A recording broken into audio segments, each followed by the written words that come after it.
السلام عليكم ورحمة الله تعالى وبركاته. جيت اليوم نكمل لكم الشيك، نعطيكم الانواع الاخرين ديال الشيك، كيفاش تعمر الشيك تردو من شيك نون باري لشيك باري.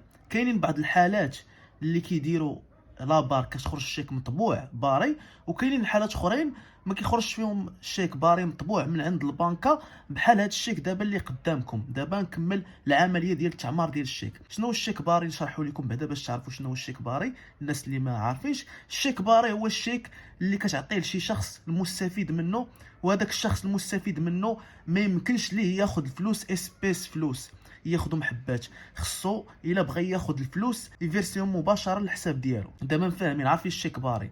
دابا نديروا لابار. كيفاش نديروا لابار؟ باش الشخص اللي يستافد من الشيك يدوزو مباشره للحساب ديالو، وتعرف هذاك الشخص اللي يستافد من الشيك باش تكون لا تراسابيليتي ديال الحساب. كنديروا هذه الطريقه، بهذه الطريقه كنردوه من شيك نون باري لشيك باري. كنديرو بحال هكاك جوج شرطات مايلين. كيفاش كنديرو جوج شرطات مايلين كيولي شيك باري. دابا ندوزو لشيك نون اوندوسابل او غير قابل للتظهير. شنو هو شيك نون اوندوسابل؟ الناس اللي ما عارفينش، شيك نون اوندوسابل هو الشيك ما يمكنش يدور عند بزاف الناس. ما يمكنش مثلا الشيك يبقى يدور عند الناس بزاف، شي يعطيه شي يستعملو بحال دابا شي بيع وشراء، يعطي شي داك الشيك وكتب شي مثلا السميه ديالو. نعطيك واحد المثال. مثلا هنا عندي احمد، مثلا هنا السيد اللي يستافد من الشيك هو احمد مثلا.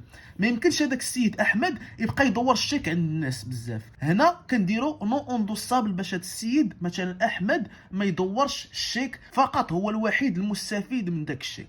فاهمين كيفاش ردوا شيك اوندوسابل قابل للتظهير الى شيك غير قابل للتظهير؟ سهله. غادي نمشيو لهنا، غادي نكتبوا ان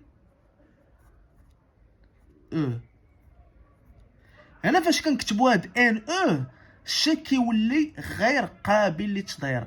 الشيك ما يمكنش ليه يدور عند بزاف الناس، فقط الشخص اللي مكتوبه سميتو في الشيك هو اللي عنده الحق يتشيري منه الفلوس. فاهمين؟